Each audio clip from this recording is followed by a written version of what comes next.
We are just looking for our gracious host to hold on just a moment.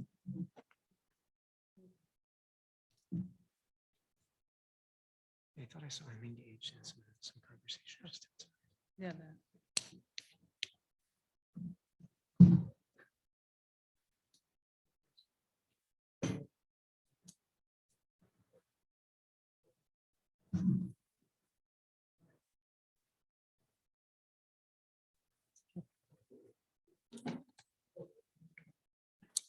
All right, so we will go ahead and get started. Hello, everyone. My name is Candace Perry, and I am the Director for the Office of Environmental Justice at the New Jersey Department of Environmental Protection. Thank you so much for coming out today. We really appreciate it.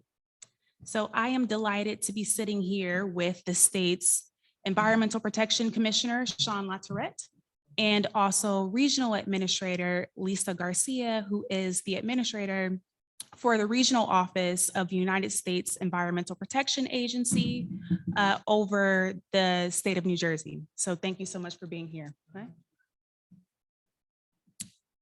We are gathered to speak with all of you about environmental justice here in Ocean County. Unfortunately, there are some communities, because of their race, income, and limited English proficiency, that experience more environmental burdens like air and water pollution, flooding, and extreme heat than others. Those same communities also tend to have less environmental benefits like green space and trees that cool and clean the air, and practices that soak up stormwater runoff. We know that environmental justice issues come in many forms and that they do not always take place in very urbanized or dense areas. Unfortunately, environmental injustices span across the entirety of our state in every region. We also know that Ocean County has been and will be on the front lines of weather-related events like flooding and sea level rise as our climate gets warmer, and that the most vulnerable residents of Ocean County will be hit hard. This is why it is so important for government to hear directly from those of you who are and will be most impacted, so that we can be informed of your lived experiences and use that feedback to color the work that we do every day. And we're so grateful to be here partnering with our federal partners at EPA. This is our third environmental justice session since returning to in-person events since the pandemic. And we're really thrilled to be here in Ocean County. So we appreciate the warm welcome and the hospitality so far. Prior to this event, we've also been in Burlington City and Burlington County, and in Elizabeth and Union County. And we plan to make stops all across the state before the year's end. So I'll briefly run through our agenda today, which is very simple. Soon, I will pass it over to my colleagues, my fellow panelists, to make some remarks. And then I'll open the floor up to all of you who are here in person and those of you who are attending online to raise your comments and ask your questions, and we'll get the discussion started. But before I pass it over to my colleagues to share some remarks and kick us off, I want to recognize a few folks who helped to make this event happen. So first, we are very delighted to be here in South Toms River at the 2nd Street Baptist Church. And so I want to thank you very much, Pastor Green, for graciously having us and hosting us in your space. Would you like to share a few words of welcome?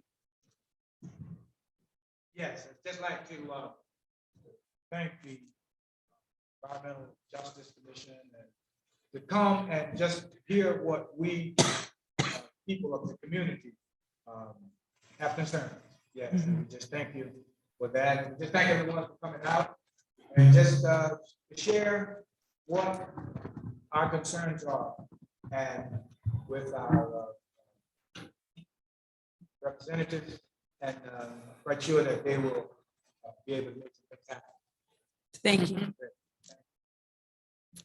I also want to give special recognition to if we have any county or municipal elected or appointed officials in the house. Feel free to just stand up or raise your hand.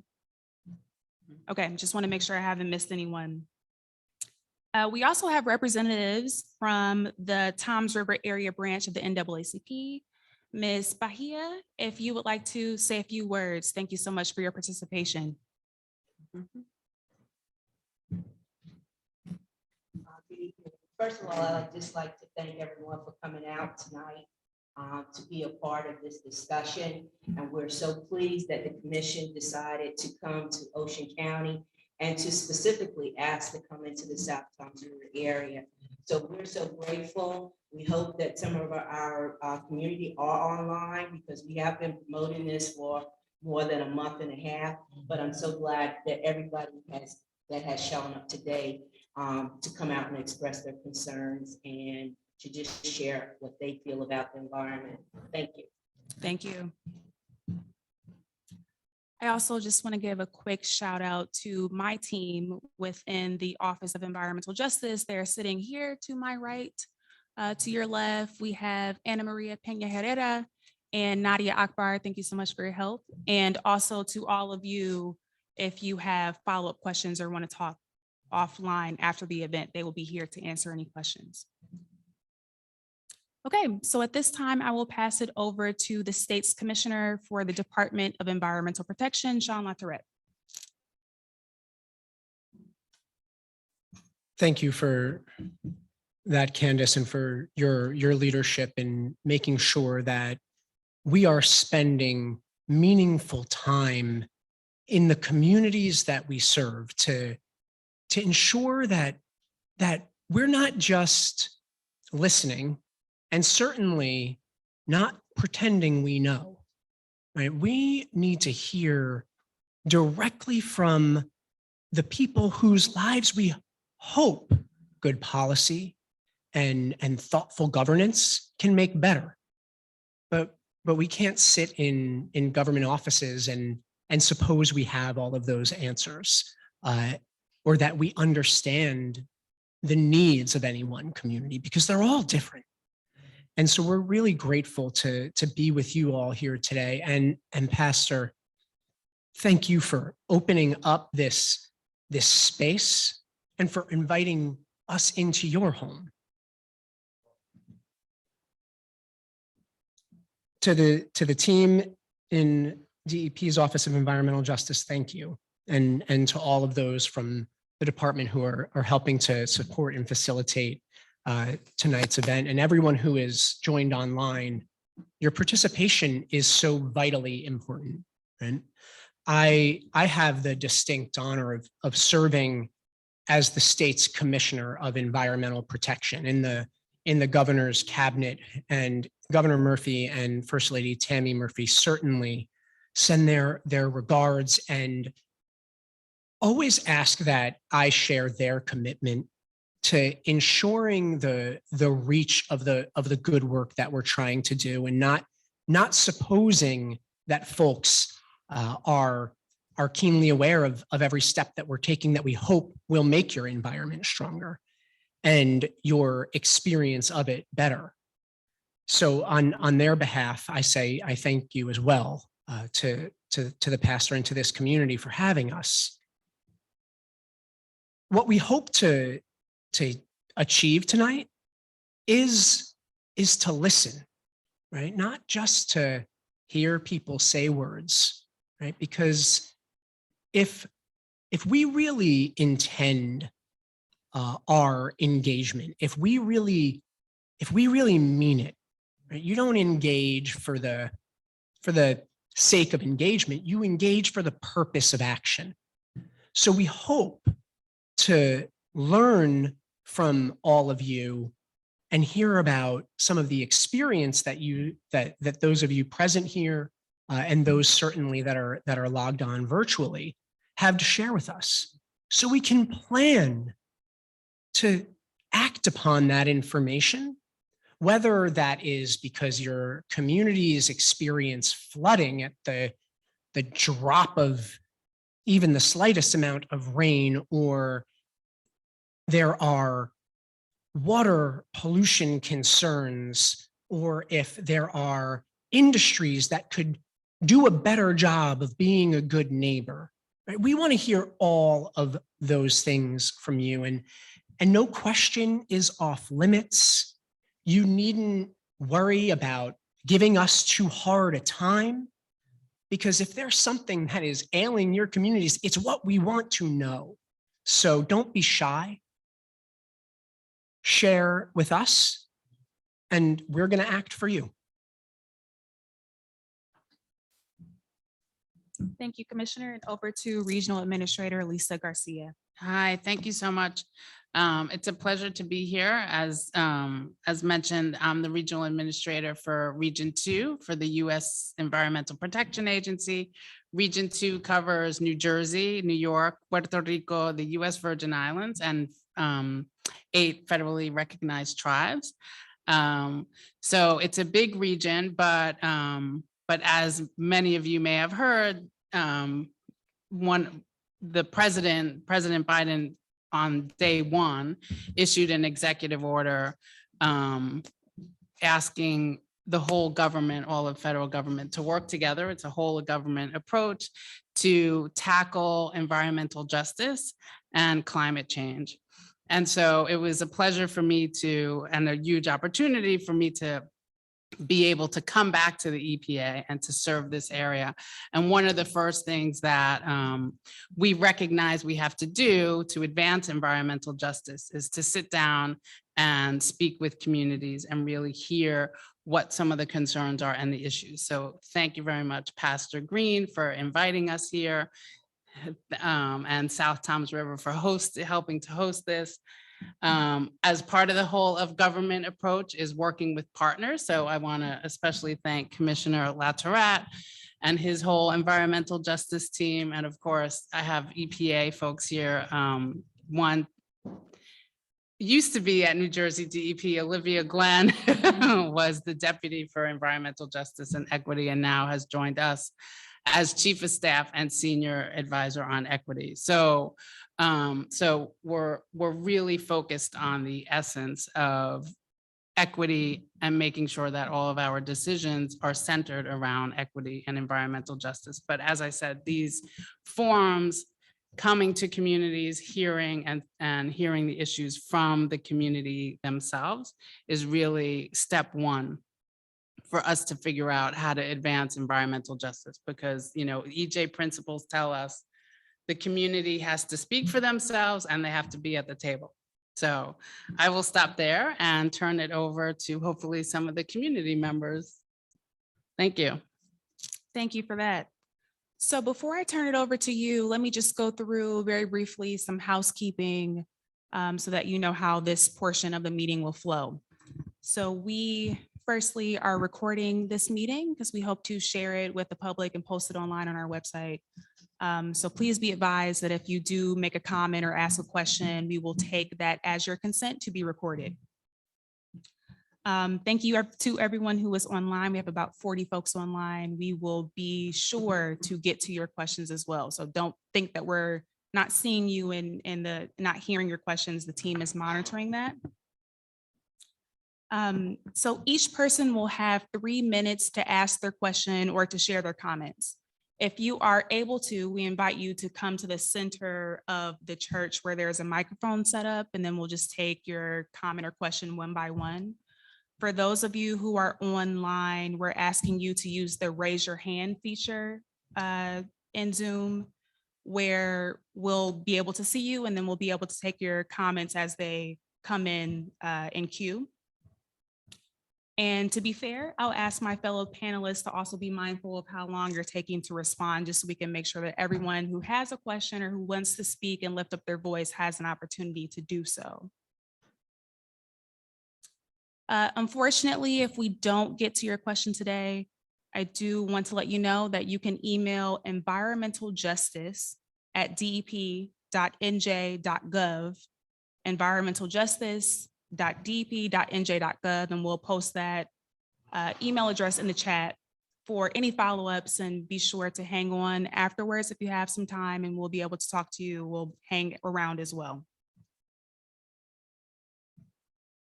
And lastly, if you feel comfortable sharing which municipality you reside in, I'm sure that will be helpful to my fellow panelists in terms of being oriented into this community and into this space. So if you're comfortable sharing and letting us know, just for the context of your question or comment, that would be super helpful. And then lastly, we please ask you to limit your question or your comment to the boundaries of Ocean County. So we do want to prioritize the issues of Ocean County residents. If your question or comment is not about Ocean County, we ask that it has at least statewide implications. And if that is not the case, then again, we can hang around after the event and talk to you that way. And please stay tuned because we are touring around the rest of the state. So if your question is not about Ocean County, we hope to be traveling to you soon. So with that, I invite anyone who's here in person to, if you're able, approach the mic, or if you're not able, please raise your hand and we can bring the mic to you.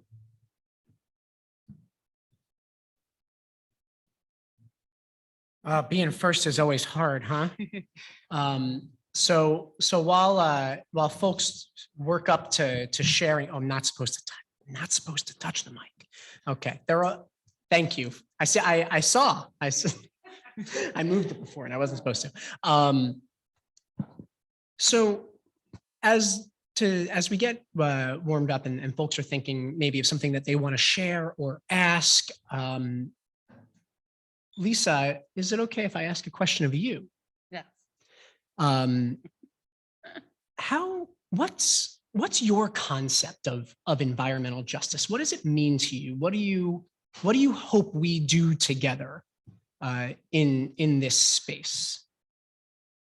So I'll answer that quickly with more of my concept, but for me, environmental justice really speaks to the fact that there's a history in our environmental movement that unfortunately low-income communities, communities of color, and indigenous communities haven't received or borne the benefit of a lot of our environmental decisions. And so when we talk about environmental justice for the 21st century or in 2022, we need to focus on some of the legacy issues that still exist. And that could mean that and New Jersey is, unfortunately has many of this, but there are contaminated sites that have been contaminated with pollutants for many, many years. There's facilities that are over 40 or 50 years old and they're not, they don't have new equipment. And so the emissions and the pollution may be higher. There's, old infrastructure. We see this with the lead service lines, especially in the Northeast, lead paint. And so for me, there's a legacy aspect of it that we really need to pay attention to, which is exciting and great. And we need to focus attention on those legacy issues. And then the flip side of that, especially once again, in 2022, looking forward for these opportunities and these benefits on how do we ensure communities are prepared to be resilient in a climate event or a storm, and how to deal with flooding, how to think of renewable energy that could go to a low-income community, energy efficiency programs. And so there's these other kind of more proactive pieces that we can really focus on that bring about opportunities. And if you focus on historically overburdened communities, maybe that's where you start with these opportunities and these benefits. So the way that I see it is there's the proactive benefit, but let's not forget about also cleaning up the legacy sites. And so that's how I kind of see the work. And we talked about this earlier, but it's going to take all of us. It's going to take community members being with us, tribal members, if there are any, and state, local, and federal government to really figure out what those solutions are to get us there. I appreciate that answer. It's very, very much the way that I think about these issues too.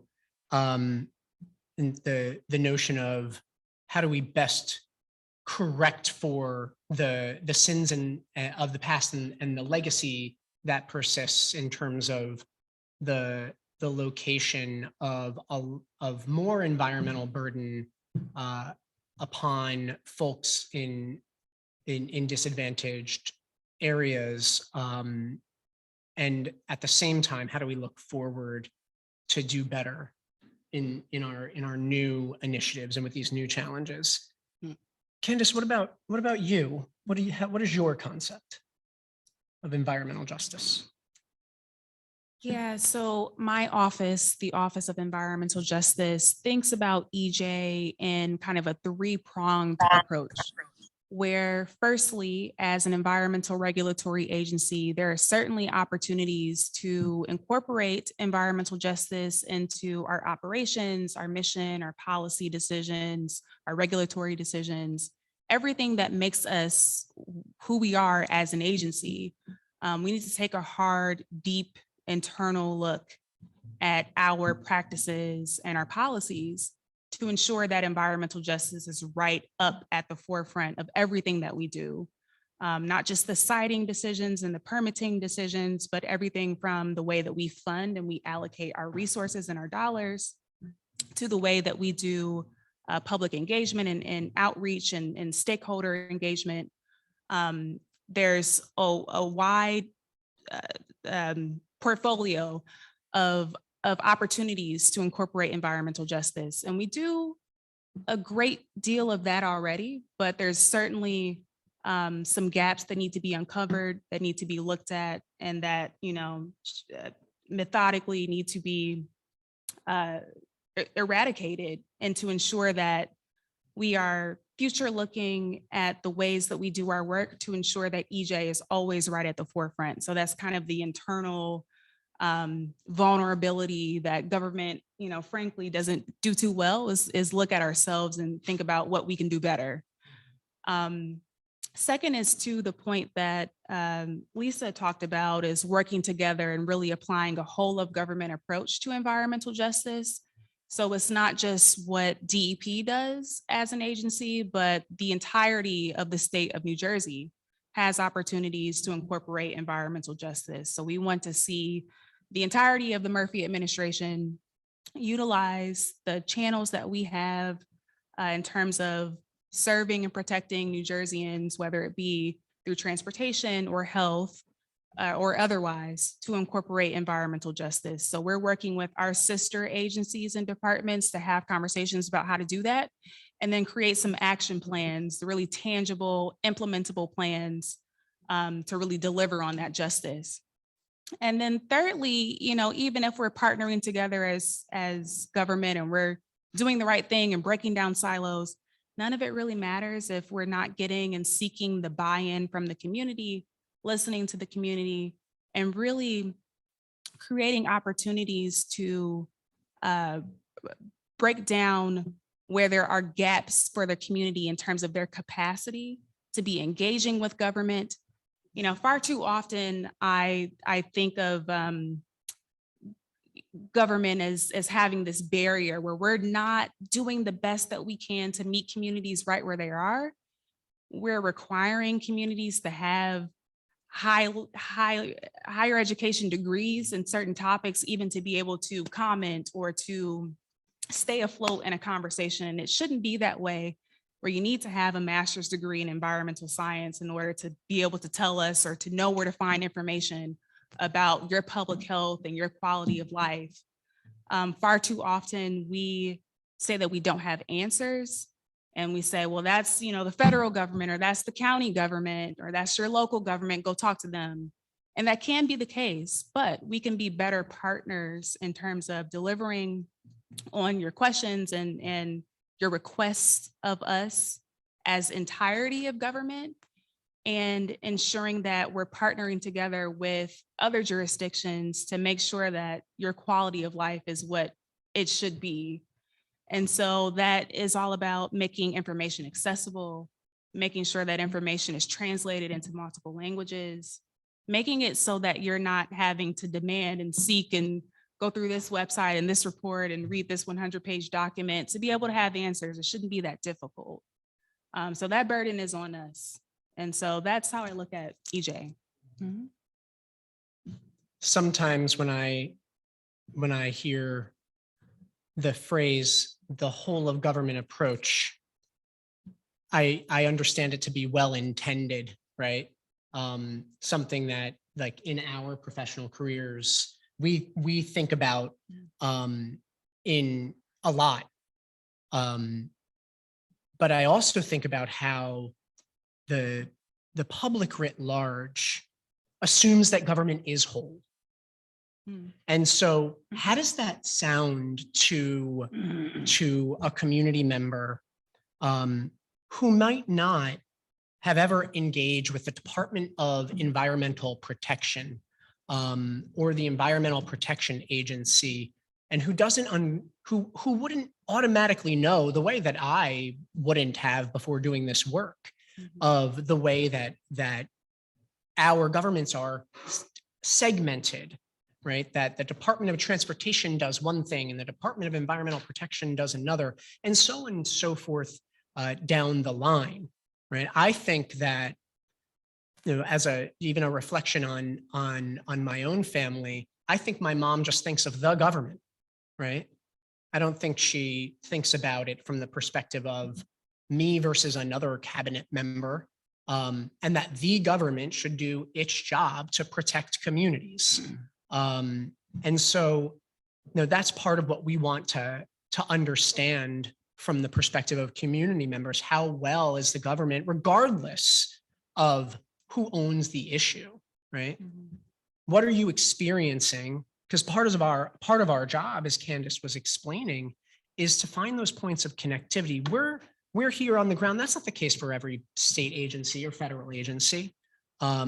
So whatever your experience is, or questions you have, or a concern or a worry, or maybe we can help you find the path to an answer.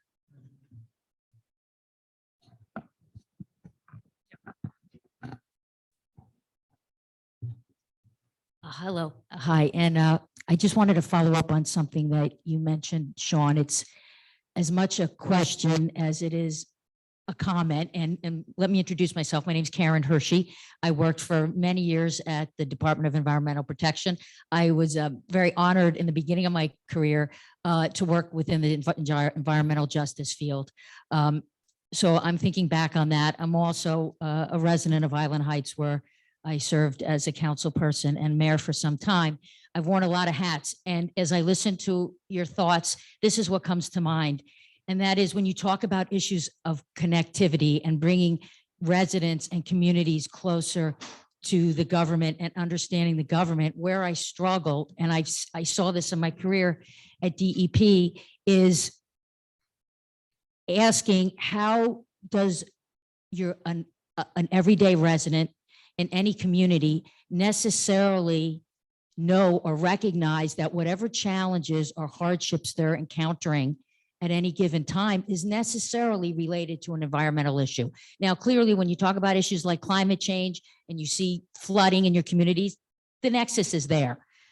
But sometimes it's not always that clear. So, for example, when I was with the DEP years ago, we realized that in cities within New Jersey, especially those cities where there were, you know, a larger proportion of underserved communities, communities of color, overburdened communities, we realized that there was a higher incidence of asthma, especially amongst the young people. Children had more asthma. It took some time, as I recall at DEP, for us to recognize that that was stemming from greater diesel emissions within these communities. And once that was recognized, DEP stepped up to the plate and put forth some wonderful diesel regulations. So I guess my question is, how do we enable and help people in communities to recognize that whatever they're dealing with, whatever that challenge is, that it's necessarily related to an environmental problem? How can we help with that? If there is a contaminated site, they might not necessarily know that. They might be, again, encountering some problems, health issues. So that's where I see that we need to work better in the connectivity part. Thank you. It's a really thoughtful comment, Karen. I appreciate that. So I think part of how we better build that connective tissue between communities and government agencies like ours is to help folks understand who we are, right? And sometimes the words or the names of things don't do it for us, right? The Department of Environmental Protection, you hear that not being connected to the field, and you might have some ideas about what it is. You might think that the DEP protects the trees, but actually our job is to protect people from harms that are environmentally related. So we work to ensure your drinking water is clean by overseeing water systems to make sure that they are treating the water that they collect from the ground or the waterways and delivering it to your home in a way that is safe for you and your families. We make sure that when industries are operating in your communities, that they're doing so in a way that isn't going to cause air pollution or noise pollution that is going to be harmful to your quality of life. We work to make sure that the garbage that is collected from our communities doesn't end up in our waterways. We try to keep the fish and the birds healthy so folks can enjoy them. Try to make parks available to folks by investing with local governments, and so many other things. But that's our job. Oh, and how can I forget flooding, right? One of our biggest missions in the state of New Jersey is to be what's called the floodplain administrator. We are supposed to help local governments to ensure the way that we are building things and managing the water that runs off of our developments and our parking lots isn't going to wash someone out of their first floor apartment when the rain gets heavy. And that's happening a lot, too much, and it's heartbreaking. And so that is the work that we do. So if any of those items speak to anyone here or online in any way, and it causes a question or a comment, they are all welcome.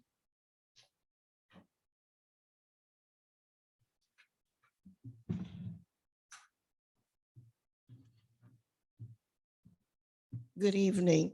Hi, Candace. Hi, Sean. Hey, Lisa. This is Hi. Lori Kaufman from New Jersey Environmental Justice Alliance. I have come to Ocean County. We are a statewide organization, as the three of you already know. Yeah. And to piggyback on the woman that just spoke, there is a hearing tomorrow from the department, in front of the Transportation Committee regarding the electric school buses. And we are supporting that bill in the effort to have the stakeholders that buy buses to get the electric buses to take away the diesel emission. Has the department had any ability to have any input in regards to that particular issue? And will you have any input tomorrow? Or are you prohibited?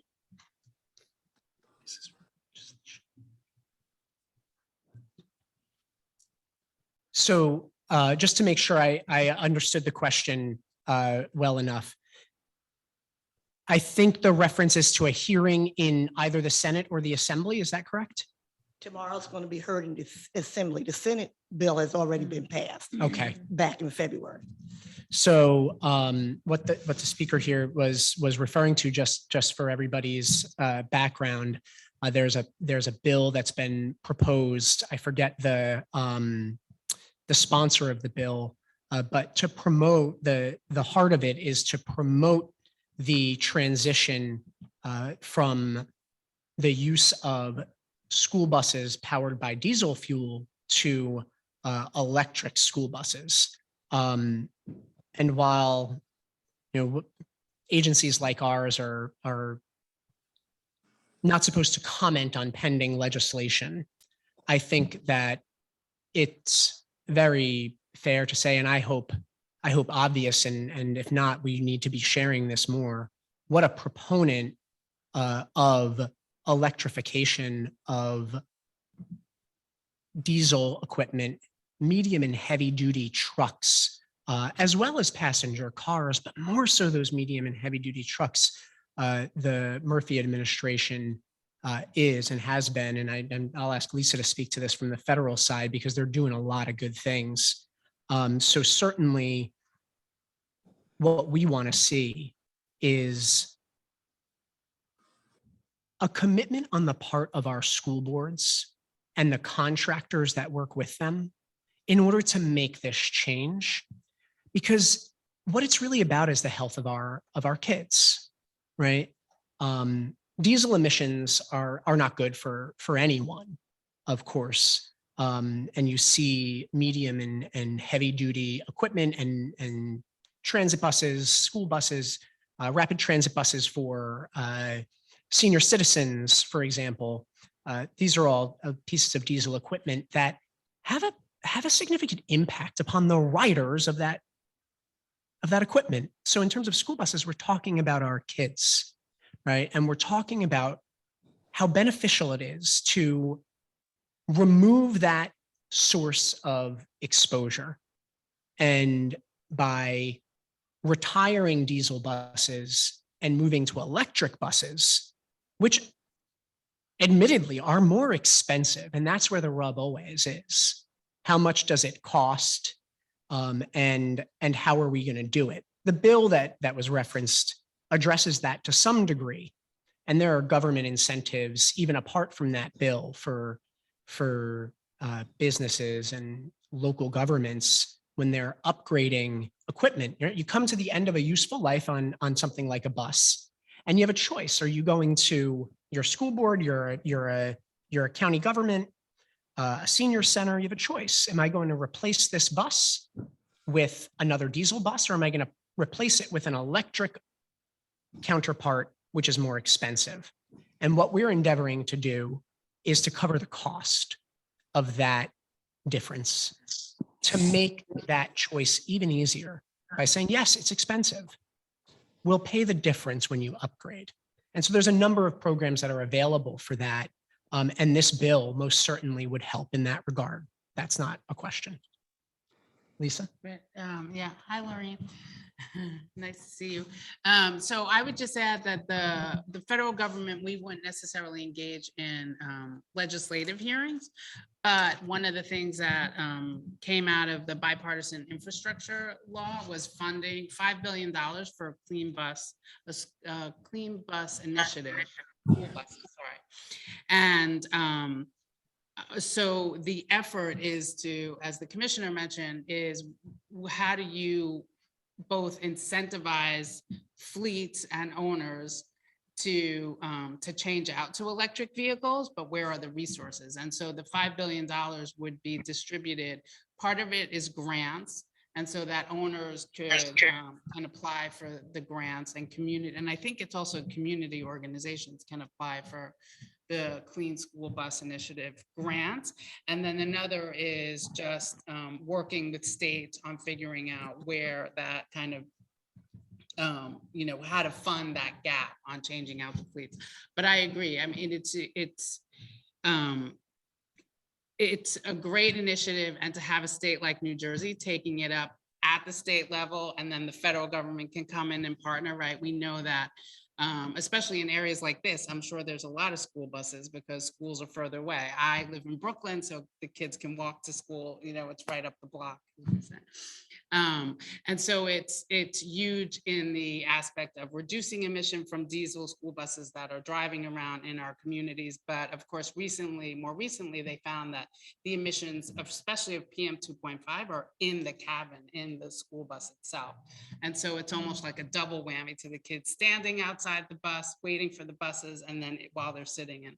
So I would say, great. I hope that New Jersey continues this effort so that we can partner on this effort to change out some of the older diesel school buses.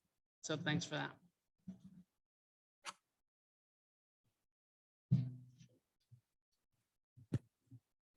I have a question. It's in reference to this specific area here. On 3rd Avenue, there's been a historic school building that has been here for years and hasn't been able to be used because of asbestos. Now, I understand because of the new development that's going on in this particular area, that part of that approval process was to get that cleaned up. My question is how does the DEP follow up on issues of places that have been condemned, specifically that particular building that has been abandoned, has not been operational for many, many years? And also we have not too far from here, and I think you might have toured it today, was Sibagagi. What impact does that have, and where does that stand in reference to this, the Ocean County community, specifically the Thomas River community? And what is the follow-up on that?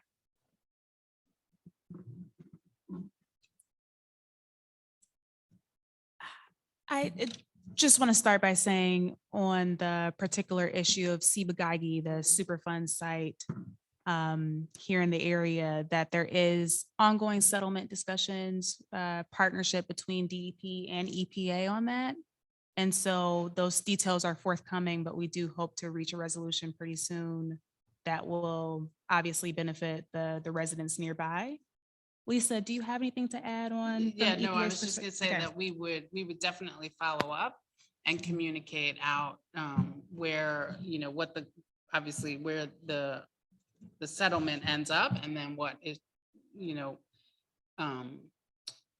the protective measures that are put in place to, once again, to protect the community. And so that I think we would even maybe create a fact sheet once we have more information and be able to share it, and help figure out who can distribute it, who repositories with NAACP and Pastor Green, but to really get that communication out. And then if there's questions, make sure that we have the Superfund project managers that you can call to help out with that. Yeah. And I would just add onto that a bit and say that whether it's Sibagagi or another Superfund or contaminated site, when government agencies like the DEP or the EPA first learn of those sites or of the release of a contaminant that ultimately labels something a Superfund site or a hazardous site, that the very first thing that we do every single time is to make sure that we understand what the risks of exposure to people is. People first, people before the environment, always. And that as we are working toward a long-term solution, because some cleanups take a very long time, that we are eliminating in short order the risk of human exposure and harm. That is the very first step always. And in the case of this site, that step was taken long ago. The question before us now is, how do we make the public whole? Right? Because that contamination did something to the natural resources of the communities that hosted the facility. And our natural resources, our air, our land, our water, they're not owned by the government. They're actually owned by the people, by all of you and everyone across the state. And so when those resources are harmed, we have to make sure that the public is paid back for them. And sometimes that happens by restoring wetlands where they were degraded so new habitat can come, installing walkways so you can enjoy that open space. And that's the kind of thing that we hope to see and that we're endeavoring toward. How do we make sure that the community is whole for what happened there? That's our work. And on the historic school building, one of the things that we can do there is to take that back, Candace, and talk to historic sites. I don't know if that building is a listed historic site. And if it is, then it falls to some degree under the DEP, because we also have what's called the Historic Preservation Office as part of our agency. And so we can look at ways that we might be able to be helpful there and help the community to identify if it is in fact historic. What type of funding opportunities might there be to do something wonderful? the governor signed the Economic Recovery Act of 2020 a little over a year ago, and there are incentives within that law that will help to remove asbestos from historic buildings and turn them into productive places for the community. So I think that's something we can follow up on for you and see how we can be helpful. So my team is alerting me that there are a number of questions coming through the chat online, so we'll go to a couple of those now. The first one is from David Roberts. Thank you for your question. And he asks, how confident should residents be in the resiliency of local infrastructure in the face of more destructive climate events such as hurricanes, floods, and nor'easters? What recent efforts have been made to invest in climate resiliency along the coastal communities in Ocean County?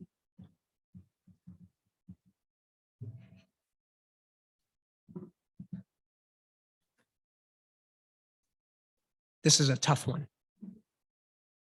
It's a really tough one. And I have an honesty problem. So I'm gonna be really, really, really honest. The fact of climate change is already affecting New Jersey, right? It's not something distant and in the future. It's here now. It was here with Superstorm Sandy and with the remnants of Tropical Storm Ida and iterative hot, heavy rainfall and flooding events between that. And we're not as ready as we could and should be. We're not as ready as communities deserve. And I think Administrator Garcia was touching on this as well as Candace, that as a function of historical development patterns and many, many factors, communities that are underserved and in vulnerable positions are also the same communities that are seeing the impacts of some climate changes first and harder. And we have to work that problem. And there's a couple of ways that we're going about it. And that has to do first and foremost with local planning, with land use planning, working with municipalities, working with local code officials and with developers to help ensure that we are pursuing development in a way that is going to stand the test of time, that in the quest to solve one problem, we're not creating another. And it's really, really hard work. What I think what is important for folks to understand is that there's not one single silver bullet that's going to stop flooding, that's going to help us confront rising seas and extreme rainfall. It's an assortment of things, right? How we upgrade our infrastructure. It's old, right? It's not anybody's fault. It's the age of America's bones, and they're failing because they're old. And so as Lisa mentioned, there has been a historic amount of funding to upgrade water infrastructure, including stormwater infrastructure, to help get the water out of our communities faster. It won't stop every flood event. It won't protect every single asset, but it's a necessity. And so by doing that, and I'll ask Lisa to speak to that in a moment, but also by making sure that we're building things higher, a little back from the water, that we're encouraging folks to get flood insurance, even if it is not required by your mortgage lender. In fact, if it's not required by your mortgage lender, it's even cheaper, and it's a great investment, and it will all help. But there's no one single thing, right? There's no big giant project that the Army Corps can build for us that's going to save every community. It's every time we're building a new thing, we've got to be thoughtful. Do more stormwater management, not less, right? And I think that's the way through this patchwork, right? Last week, Governor Murphy announced the expansion of our Blue Acres program, because there are some places, and this is where we buy out flood-prone property and effectively return them to nature, as a way of soaking up more flood water. Because we've already built a lot of things that never should have been in the places we built them, right? Built with the expectation that circumstances are static and they never change. The water will always be where it always was. And that's just not the case. Lisa? Yeah, I'll just add that, I think, I mean, the commissioner is so right, like, we can't control Mother Nature, right? So, so there's gonna be no guarantees, but I think, you know, each of our agencies and of course, working with communities and local governments, really trying to tackle some of the issues that we can. So EPA is looking at some of the funding that we received over the course of the next 5 years. It's $60 billion in total, and $50 billion is going to go to water infrastructure. And a big chunk of that is for wastewater treatment plants or wastewater. And so trying to really avoid the flooding in basements and in the streets. Obviously lead service lines also, and emerging contaminants. But part of this funding is really geared towards saying, how can we tackle the old aging infrastructure, build new infrastructure, but also with this eye towards protecting from climate events. And so it's the both and, like, yes, we need new infrastructure, but just don't build it so quickly that you're using the old formula or the old architecture or engineering. How do we really prepare for, you know, the storm, the more rainfall and some of the severe storms that we're getting. The other piece is even in Superfund sites, when we're talking about, and Siba Gaigi, we'll have to go back. This is a good question of, like, were some of the remedies, they were so old that maybe they didn't think about preparing for climate change. But we know that, for instance, there was a Superfund site in New Jersey in 2011. The remedy dealt with some of the climate impacts. And so, so fast forward, when Hurricane Ida came through, they actually tested that kind of remedy or the equipment that was put in, and it survived pretty well, or I don't know if equipment survives, but it handled it pretty well. And so that's the forward thinking things we want to see in the work that we do. And then just quickly, even before you build or start working on a project, EPA works with the federal government on larger projects like transportation projects or bigger projects that we would think of under the National Environmental Policy Act. When you're doing your environmental review, we would love to see you assessing environmental justice impacts or health impacts, but also how is this new project going to be resilient against climate change? And so that's another aspect of the work that we're doing, hopefully to build this more resilient community and state. But of course, we can't stop Mother Nature. So hopefully it'll help us get there. Yeah. Lisa's team is doing a tremendous amount of work to get funding to the state government in order for us to deploy it. What does that mean for a community member? If your community is experiencing flooding, if you are seeing sewers back up, if you are worried about whether there is lead in piping bringing water to your home, tell your local elected leadership, your mayor, the business administrator of your town, your water company, that you're concerned and that the DEP has money for them, and we will help. Yeah, I just want to follow up on that point. If you think that applies to you and you would like more assistance on how to actually go about that conversation, we have resources for you.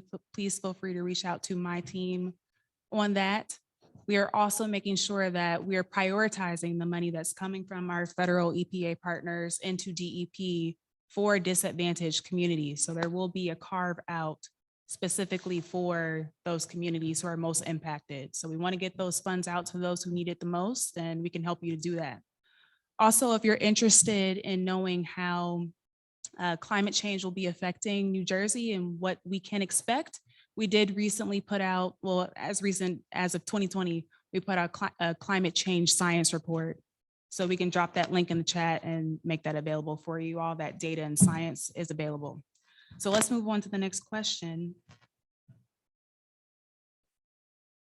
So in early 2021, the department started the first of several stakeholder meetings concerning the development of the environmental justice regulations. When will those be proposed and published? So I can take the first crack of that and then maybe you can chime in on it. So just background and orientation for those of you who haven't been following and are not familiar with the environmental justice regulations. Governor Murphy signed legislation in 2020, which passed the environmental justice law, which gives DEP the responsibility to create regulations to implement that law. We are going through the rulemaking process now and hope to propose those regulations the first week in June. So we're rounding the edges of making that available to you, to all of you in the public, and then there will be an opportunity to comment on those draft regulations. So we encourage you to do so. Please lift your voices and comment on the rule before it is adopted. We hope to adopt the rule by the end of this year. Just to let you know how it all is going to work, the framework for that rule. We now have the authority, DEP does, to review when reviewing permitting decisions and siting decisions for specific facilities that are seeking specific permits from the department. We now have the authority to consider disproportionate impacts on overburdened communities. So those are communities that demographically are identified as having a subset of minority population, low-income population, and limited English proficiency. Now we have the ability to evaluate whether or not those overburdened communities, as defined by the environmental justice law, are experiencing a greater number of environmental stressors, air stressors, water stressors, land use and waste stressors on their community as compared to their neighbors. And so if that is the case, if we determine that, yes, this community is adversely impacted or adversely stressed, we can deny and or modify permits for which an applicant that's proposing to be located in that community is seeking. So this is a huge paradigm shift to the way that our regulations are have been drafted in our approval decisions for permits. And it can go a really long way in terms of providing environmental justice to our state's most overburdened communities. Now, though the scope of the regulations is only for 8 specific types of facilities. And so we encourage you to let us know if there's any incidents that are happening within your community that maybe might not be covered under the environmental justice law. We have a DP hotline that you are able to call. Ask my team to put that in the chat. We'll also make it available in the summary notes. If there's any environmental incident of concern in your community, we encourage you to call that hotline and we will get an inspector to address it. So do you want to follow up on that? Anything I missed, Commissioner? No, I couldn't say it any better about the law and regulations.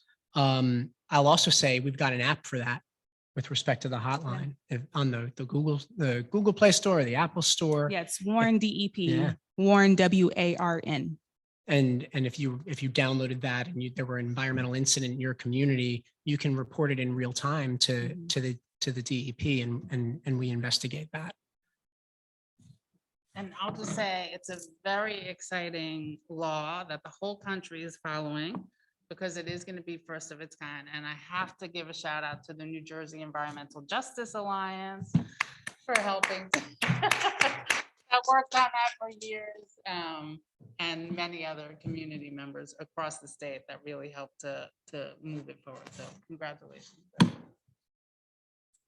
Okay, we have a question from Missy Falkenberg, who asks, how does DEP work with mayors and towns to make sure that they are doing the right things in terms of addressing impervious paving or the cutting down of trees for development? Who has the final say? The town, the DEP, the mayor? Does the town have to follow federal rules?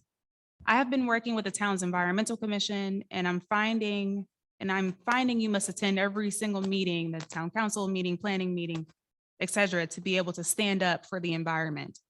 And there are not enough of us involved to attend every single meeting. Do you have any advice? I always have advice. So,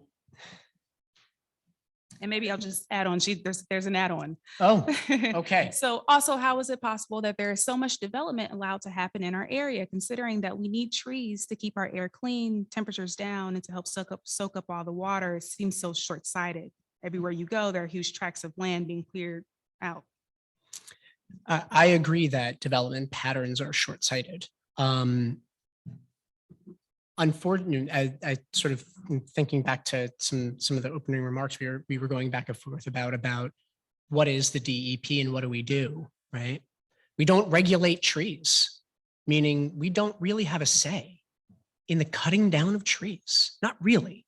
In some instances, yes, there are laws like the Coastal Area Facilities Review Act, or CAFRA. Try saying that really fast. That in some instances allow us to get at issues like that. In the case of trees and vegetation that line waterways, what we call riparian vegetation, we have authority over that. Right? But if there is, say we were right across the street here and there wasn't any residential development, and there were basically a small little forest about an acre in size, we would have no say over that largely. That is a matter of local authority for the most part. And I think issues like this it's sort of the interface between sort of the needs and desires of any one property owner and what they can or want to do with land that they own. And then the relationship of all of our land to one another, right? Just like the flood waters don't know to stop at this street because it's the last one on a flood map, right? And how the activities that any one of us undertake are related to another. If I don't throw away that plastic bag, it might end up in your tree or in your water supply. So I unfortunately, I think that's the nature of the beast. And it puts community members, like, did you say her name is Maggie? Missy, in a position to sort of be the conscious of their local community and attend those meetings and be involved. There's things that we can all do, right? Ensuring our community is a tree city, right? Getting Tree City USA certification, for example, that unlocks certain funding opportunities.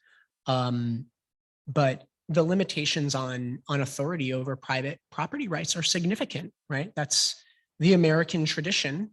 And I think the question is about how can we all encourage one another to do right by the places and environment we share. I'm going to go on to Maggie Broughton. I see you have your hand up. If you want to unmute yourself at this time, is that okay with the AV team? Unmute yourself at this time. All right, can everyone hear me? Yes. Thank you. All right, hi everyone. My name is Maggie Broughton and I am an environmental justice staff attorney with the Eastern Environmental Law Center based in Newark, New Jersey. I'm here on behalf of the group Concerned Neighbors of the proposed Lakewood Waste Transfer Station. This group opposes a transfer station that is proposed to be sited at 1 America Avenue in Lakewood in an area defined as an overburdened community under New Jersey's 2020 environmental justice law. Transfer stations often negatively impact the surrounding communities by causing increased air pollution and higher risks of respiratory disease, water pollution, noise, heavy-duty truck traffic, odors, litter, and increased numbers of disease vectors like rodents and roaches. In addition to the above concerns, waste transfer stations have been disproportionately sited in low-income and communities of color, exactly those communities that the 2020 EJ law is intended to protect. Because of this history, overburdened communities have shouldered a disproportionate burden of the negative impacts previously listed. Therefore, this proposed facility, because of its nature and potential siting, should be subject to increased government scrutiny, both under New Jersey's EJ law and Administrative Order 2021-25. Under the administrative order, a public hearing on this project is required, in addition to an extended public comment period. These requirements are intended to provide the impacted community with meaningful opportunities for public engagement, while DEP continues to create the rules and regulations previously addressed. Additionally, we want to encourage the municipality of Lakewood to require that the developer create an environmental justice impact statement that would be mandated under the EJ law if it was in full effect. An environmental justice impact statement would assess the potential environmental and public health stressors of the project and would give the community and the government a full picture of the project's impacts before any more decisions are made. On that note, I think the community deserves government transparency on projects, this specific project and other projects like it. I would invite any municipal leaders from the Lakewood Township to speak on this project if there are any updates that the community should know about. And I want to thank the DEP representatives here at this time for giving us an update on the EJ regulations. Thank you.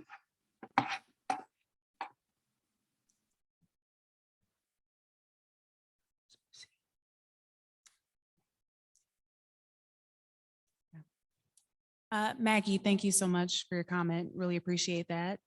We will follow up with you. I want to make sure if my team can connect you, Maggie, to Dave Pepe. He is the director of the Office of Permitting and Navigation within DEP. So they oversee and coordinate all of the large permits and permits that are being requested under the administrative order. I think you mentioned, Maggie, just background for those of you.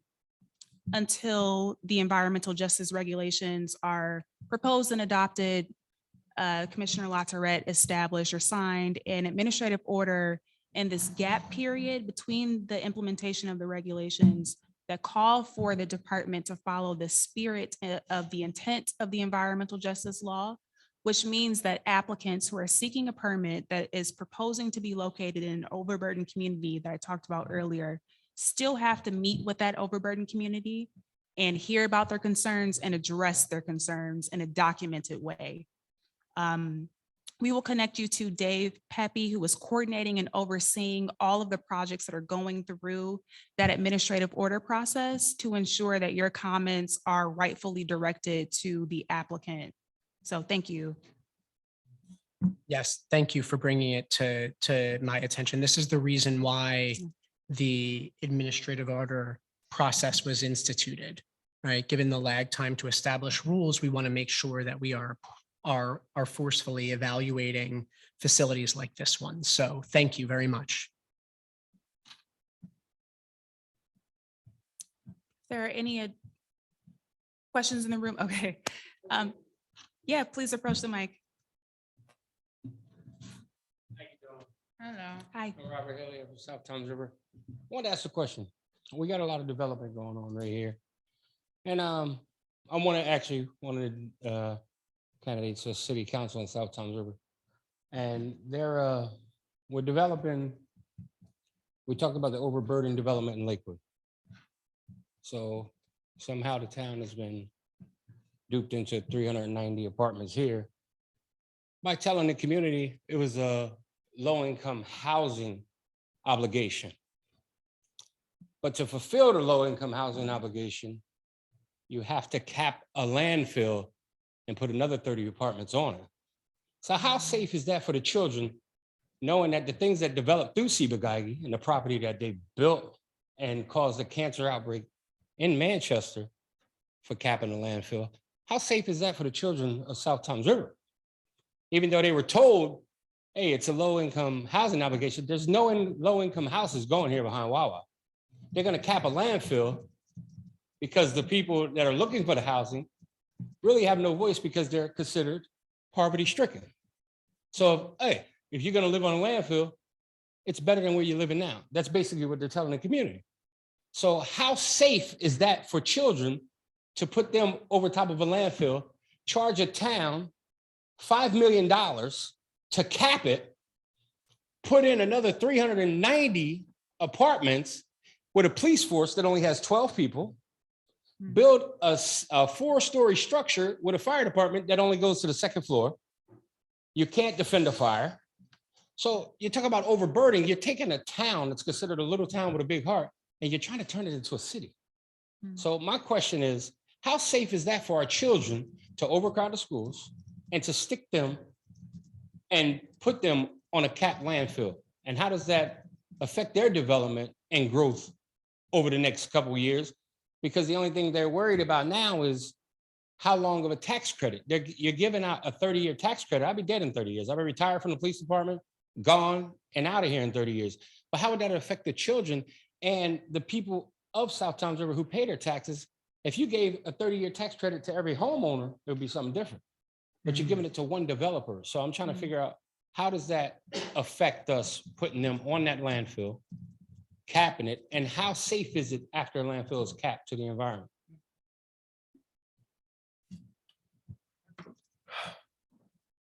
I first of all, thank you for sharing that. I would love to get your information if you're willing to share it so that we can follow up with you. There's a number of issues that your comment sparks to my mind. Number one, nobody builds anything on a landfill without the DEP forcefully evaluating what is proposed. So the fact that I've never heard anything about it there's lots of things that I probably would never hear about, but we should absolutely make sure that we're looking into this for you. It's unusual for residential development to be placed on a closed landfill. It's unusual. Not to say that's never happened, but in order for any former contaminated property to be reutilized, whether that's for a commercial use or an industrial use, but certainly for a residential use, for that ever to be okay, whether a landfill, a former factory, whatever it is, there is an incredible amount of cleanup and securitization of whatever that cleanup is that is necessary. So number one, I want to make sure we know exactly about this. And number two, that we get you answers for what we can. Landfills are in our wheelhouse. Ensuring that affordable housing units are not placed at risk of flood inundation is in our wheelhouse. Tax credits, not so much, but let's see all the places where we can be helpful and find connections for you where it's not in our house. So I'm happy to take that info if you'd like to share it. Thank you. Yes.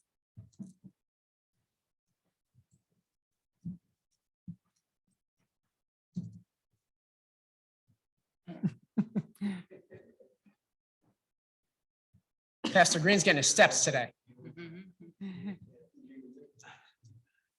Yes, Reverend Green. Just have a question and then you can guide us, because there are things that happen in our community. Some of our community members are not here.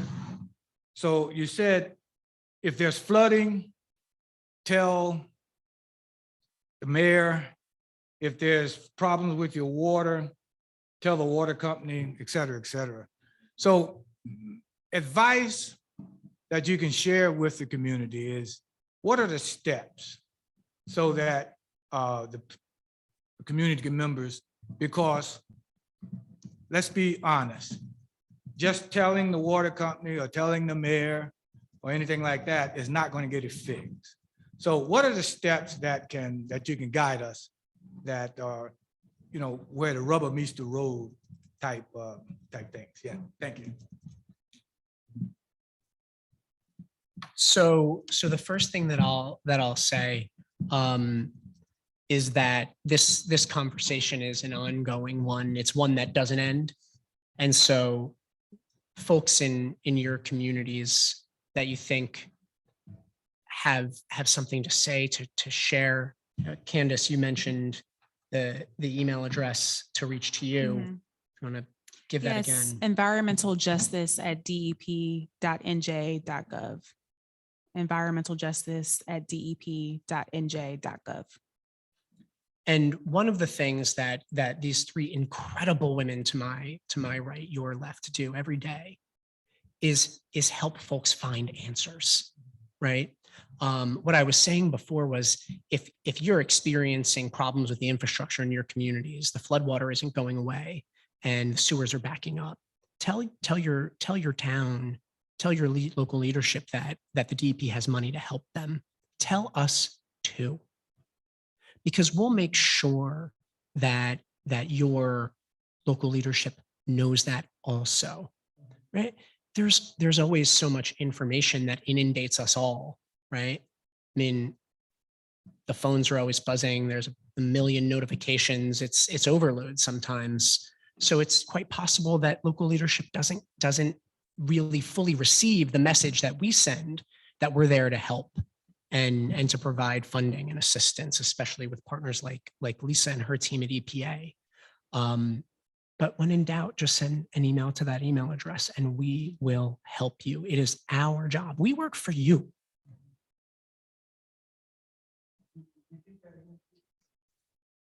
Yes, environmentaljustice@dep.nj.gov, GOV.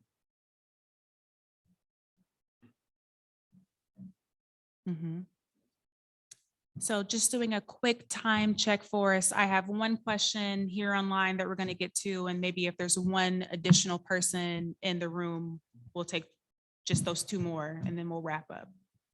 So online from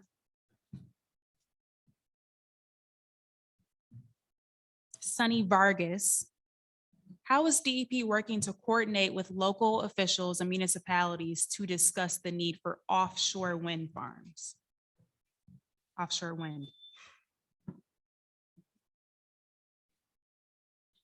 So the conversation about renewable energy takes lots of different shapes.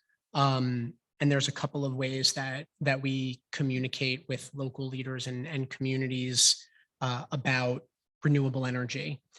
One of the things to note, again, because government is big, the Department of Environmental Protection isn't in charge of the, how do I say, the energy system, right?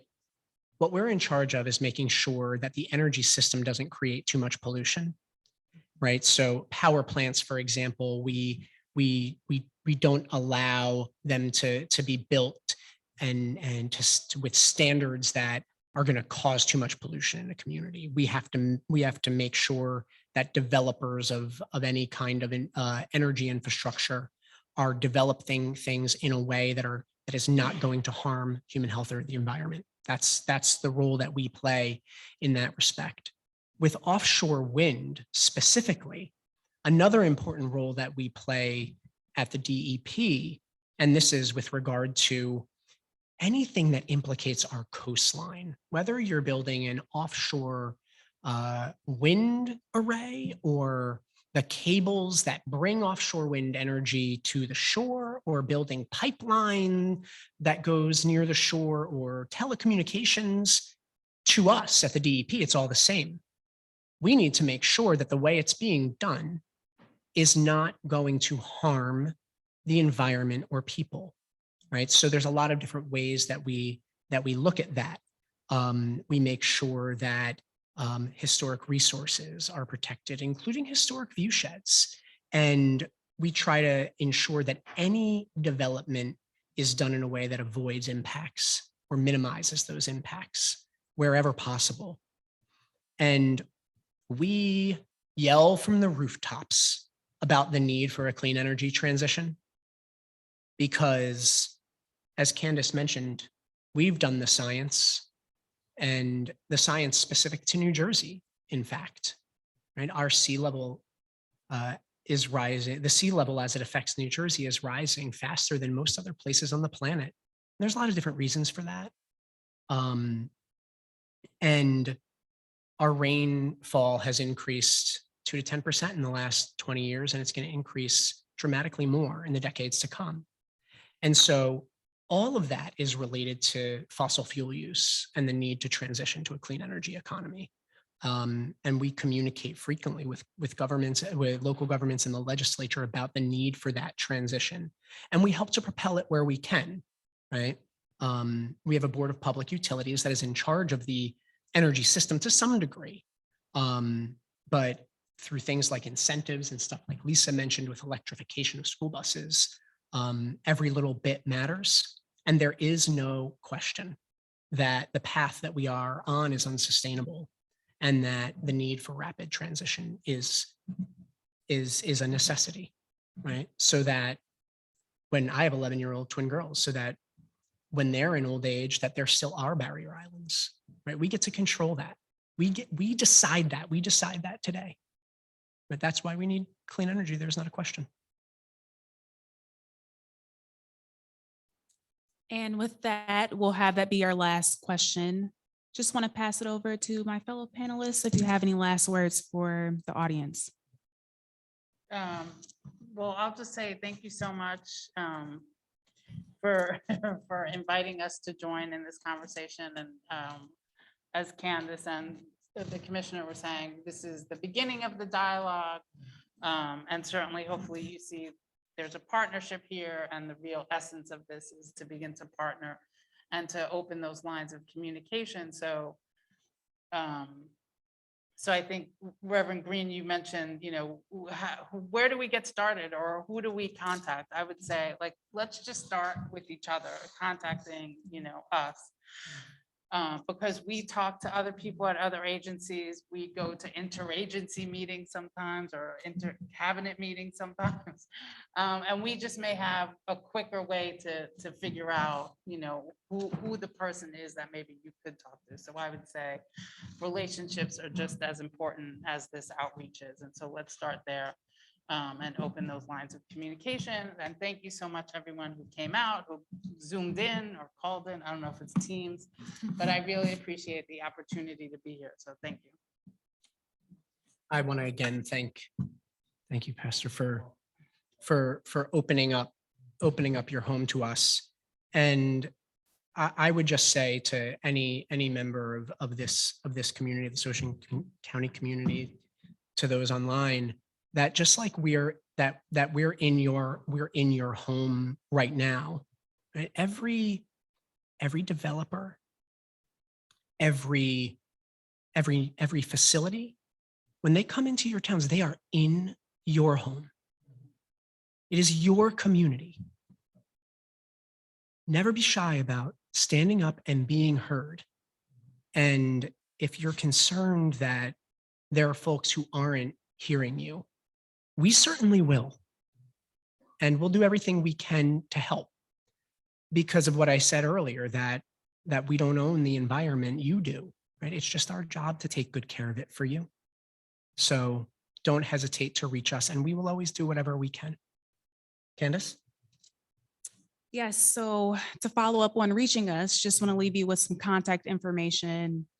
I'll try to say this slow and a couple of times so you can get it down. To contact the Office of Environmental Justice, again, environmental justice at dep.nj.gov. That is our email address. Send us an email, we'll get back to you.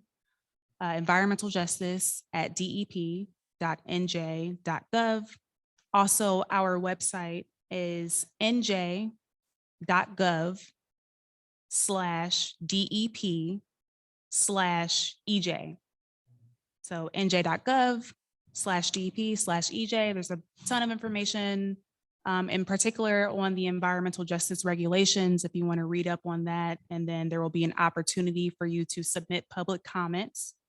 And then lastly, the phone number to my office is 609-292-2908. So 609-292-2908. Please feel free to call us, email us. We'll have a conversation. So I want to thank you so much for lending your time, for meeting us here, for greeting us. We really appreciate it. And we hope to continue this tour in other places across the state. So stay tuned. Thank you so much.